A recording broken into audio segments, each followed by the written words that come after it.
Good thing as I go to be Photoshop see a pipe. Claron in a post out take a thing as that cool, Minya be Tempiabe Mama. Lower the pond because sequential Jaya. Dibonye. Dinabongo Uzi account Kupurio Tene Poye Comamale Mabidavare. Sequential Ubidoshi, Photoshop away you punai bame. Pioneer women. Open their women.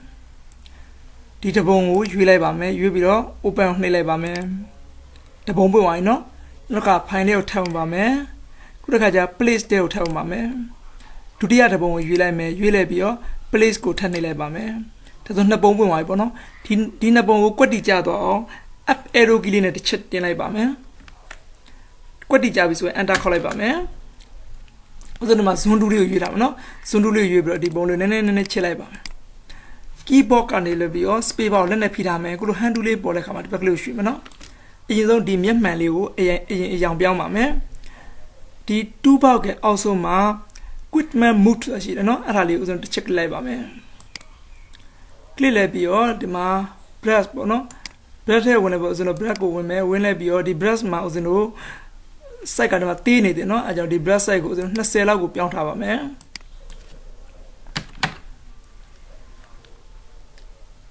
That's why I said the Kodiva, the Boma Uzano, Pilebi, or the Myanmar kindly, oh, black lane a gloomy piece of lime, no?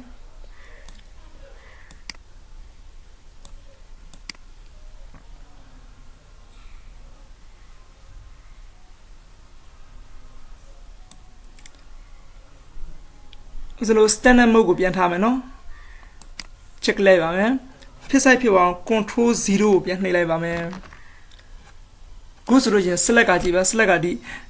A being the house, select no, the twin house, select and pissage in it where select here women, select animal, imposter term labor.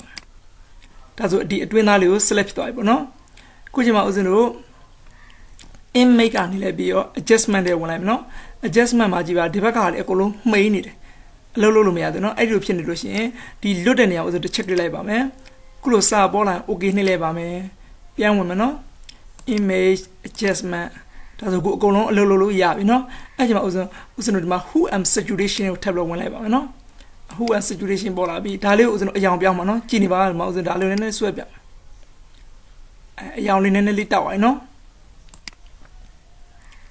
The type is so here, okay, Nileba, that's why Yamali, a young piano be control D, so select Palame. That's why Yamali, a young piano be.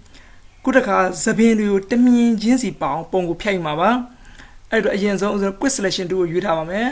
Yeah, when I will be up quick selection to a Utah man. Psycho or the Machilabano, the Laos of Genie, the Laos Sangala Glibetalano Sanga. The Apoani level was an P level, the quick selection to Lina Slappy labor. Looney and a little tappy the keyboard and a chicken natame. They labeled Manelli Looney and tablet no? In a counting in a loony there, Nelly, loony a tiny labor. Yaba, Ian Tija, people Maluno.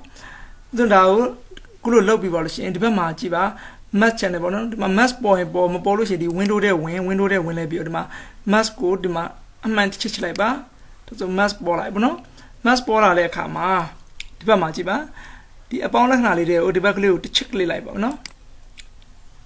Kulumu Pito, no? I repeat that I come out no mass at go tell no claim no my mass as a sheet I do check labor man. Clumio, probably polar. I did my abominable Zunduli. Zundulis are the bone chelava, so the Mazundu you am a you already bone and a check, no? And I check it as Zundunemo. Speak by the other shoot about the man shoot a yambo, no? Pian Choni and Zundu you am a keyboard and down or down native, no? Or down a labio, the changing nail dial, pian changing chair. Collogian Roya, no? Spiva Logian, Spiva, Polebi, or the Luckily Logian to Mushuya, no? The Budaman was on Winchly bar, Colose a few monoma, a male on black on a male piton, no? And another house and old ma tableau, Chiva, now Jenna young piano, no? Close was an old ma, a male piano, on black piano, no? On black piano below was an old ma Chiva. Smooth, smooth will be a chumbo move, no? The smooth and then a swabia, party piano, the Chileba, Poma. And let me move piano will be no? That was on the man smooth ma, sang out of time, no? Sang out of Yata. ဒီအောက်က construct မှာကြတော့ဒီမှာကြည့်လိုက် construct မှာဘာလို့ပြောင်းလဲဆိုကြည့်နည်းနည်းလေးပြောင်းလဲမှုလေးရှိတယ်နော် construct မှာconstruct ကိုလို့ဦးဇင်းတို့40လောက်ထားလိုက်မယ်40အောက်က shift app မှာကြည့် shift app ကိုဦးဇင်းတို့မှာဆွဲပြမယ်ဘာလို့ပြောင်းလဲလဲဆိုတော့ဒီမှာသိအောင်နော်ဒါမှမဟုတ် shift app မှာ -h ကိုထားလိုက်ပါမယ်-h ရပြီဒီအောက်ကဒီ contaminate ကိုဦးဇင်းတို့အမှန်ချစ်ထားမယ်နော်ချစ်ထားလိုက်ပြီးဒီအောက်မှာဆိုလို့ရှိရင် output to မှာ new layer width layer max ဆိုတော့ရွေးထားမယ်လက်ရှိ layer နဲ့နောက်တစ်ခါပွားပြီးတော့ထပ်ပြီးတော့လုံးမှာပေါ့နော်အဲ့လိုဦးဇင်းတို့အကြောင်း new layer width layer max ကိုဦးဇင်းတို့ရွေးထားမယ်ရွေးထားပြီးလို့ရှိရင်ဒီဘက်က black လေးကိုတစ်ချက်လိုက်ပါမယ်နော်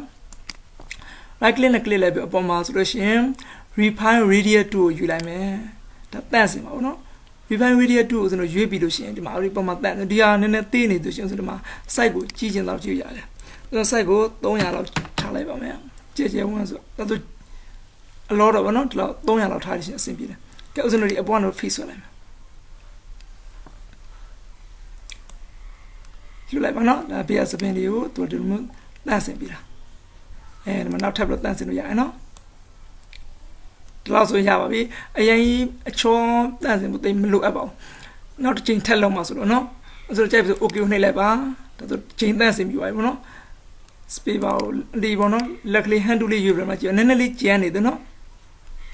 ခုတခါဒီလက်ရှိအပေါ်က data ပထမ layer ပေါ့နော်ပထမ layer ပုံနဲ့ဒုတိယ layer ပုံနဲ့ဘာကွာဆိုကြည့်မလားဒါပထမပုံဒီမှာဦးဇင်းတို့ကိုတန့်စင်တဲ့ပုံနဲ့နော်ကွာချမှုဒီမှာတွေ့ရတယ်နော်ခုတခါဒီ layer ကိုဒုတိယ layer ကိုဆက်ပြီးတော့တန့်စင်မယ်ဒုတိယ layer ကိုဆက်တန့်စင်ဖို့တော့ဒီမှာဒီအလွတ်မှာဆိုလို့ရှိရင်ဒီမှာ main နေမယ်နော်အပေါ်မှာ mask မှာ main နေတယ်ဒီလူရုပ်ပေါ်တော့တစ်ချက်လိုက်မယ်ဟောဒီမှာ mask မှာတောက်သွားပြီနော်အဲ့ဒီချိန်မှာဒီမှာ mask add ကိုထပ်ပြီးဝင်လိုက်မယ်နော် mask add ကိုဝင်လဲပြီးခုတခါကျတော့ view မှာ on white ကိုရွေးထားမယ်နော်အဖြူအောင်ရွေးလိုက်မယ်ရွေးလိုက်ပြီးတော့ကျွန်တော်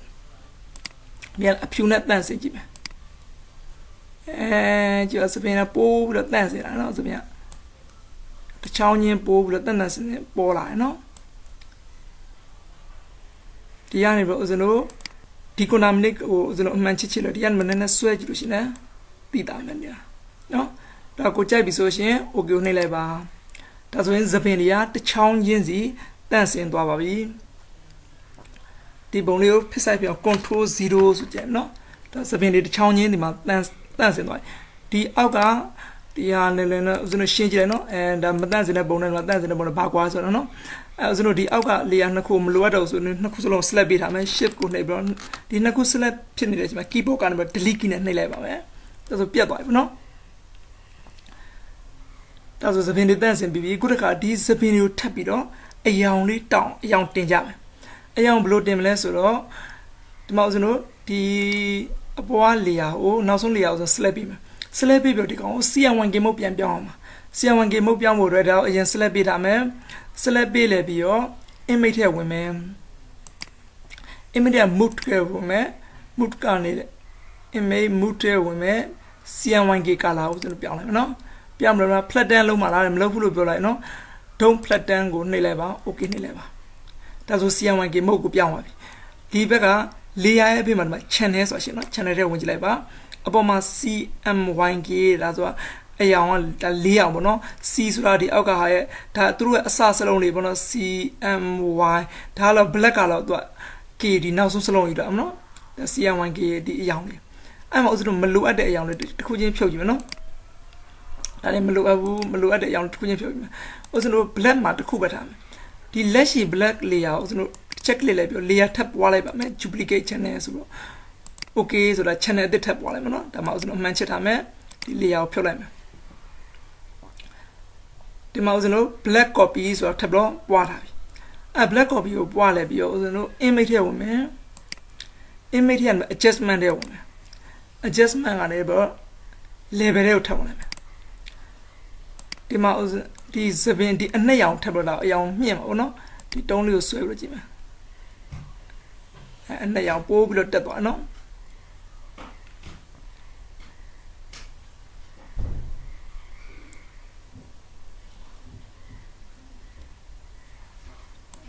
ဒါဆိုအနှစ်ရောင်ရပါပြီ okay နှိပ်လိုက်မယ် ဒီရှေ့လေးတွေကနည်းနည်းလေးဒါလေးကိုပါခုကဥစဉ်အနက်ကလေးကိုပဲကျန်းစီကြတယ်ဒီမျက်လုံးတွေကိုမပါစေကျန်းတဲ့ခါလေးဥစဉ်လိုက်ဖြတ်ပြင်မယ်ဖြတ်ဖို့အတွက်ဥစဉ် brush ဒီမှာကအဖြူအောင်အရင်ရွေးထားမယ်နော်foreground ကအဖြူအောင်ရွေးထားမယ်ဒီမှာအကဲအနဲ့အောင်ဆိုဒီမှာကြည့်ပါဒီမှာပြောင်းနေပြောင်းရအောင်ဒီ foreground ကအဖြူအောင်ဖြစ်နေရမယ်အဖြူအောင်ဖြစ်တယ်မှာဥစဉ် brush ကိုဝင်လိုက်မယ် brush ကို check ကြတော့ brush 2နဲ့ဝင်လိုက်မယ်ဝင်လိုက်ပြီးတော့ဒီမှာ20ဆိုသေးနေသေးတယ် site ကိုနည်းနည်းလေးကြည့်လိုက်မယ်ဒီလောက်ဆိုအဆင်ပြေနော်အဲ့ဒါဥစဉ်တို့ဒီအဖြူလေးမဆိုင်တဲ့အဖြူလေးကိုလိုက်ပြီးတော့ဖြတ်ပလိုက်ပါမယ်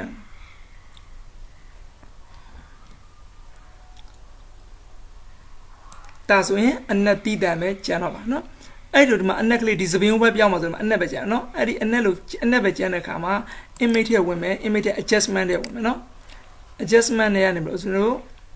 inverse ဆိုရှိနော်အဲ့ဒီ inverse ထဲကိုထည့်ဝင်လိုက်ပါမယ်ဟောမှာဒါလေးတစ်ခွက်ထည့်ကျန်နော်ခုချိန်မှာဥစဉ်တို့အယောင်ပြောင်းလာမှာပါအဲ့လိုဒီမှာအကွက်တစ်ခွက်ပဲကျန်တဲ့အခါမှာဒီအောက်ကိုကြည့်ပါဒီ layer အောက်ဆိုမှာအကွက်ကလေးတစ်ခွက်ရှိတယ်နော်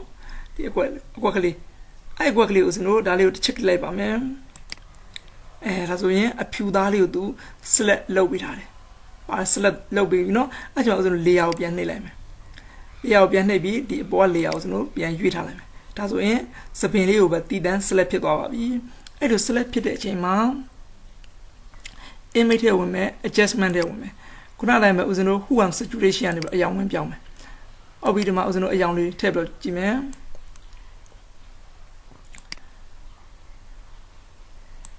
အယောင်လေးနည်းထည့်နော်။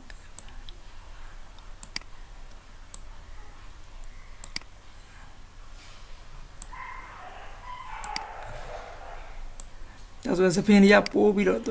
နှက်လာတာတွေ့ရမှာနော်။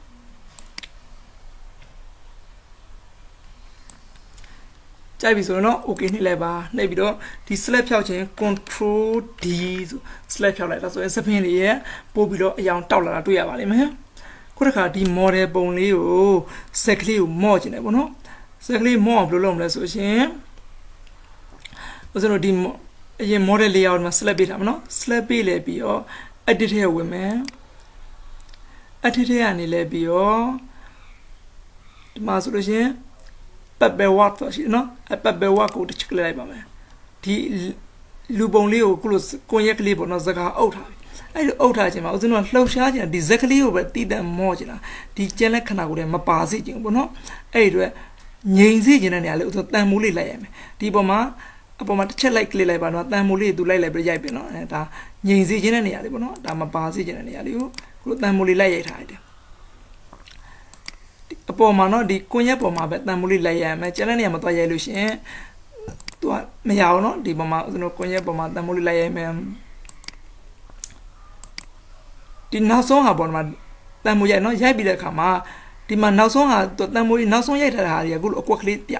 အဲ့ဒီမှာ keyboard က enter alt key ကိုနှိပ်တာနော် alt key ကိုနှိပ်အခုလိုမျိုးခွင်းလေးပြတယ်အဲ့လိုခွင်းလေးပြတဲ့အခါဒီလူပုံလေးကိုလိုချင်တဲ့ကလေးတွေကိုလိုဆွဲလို့ရတယ်နော်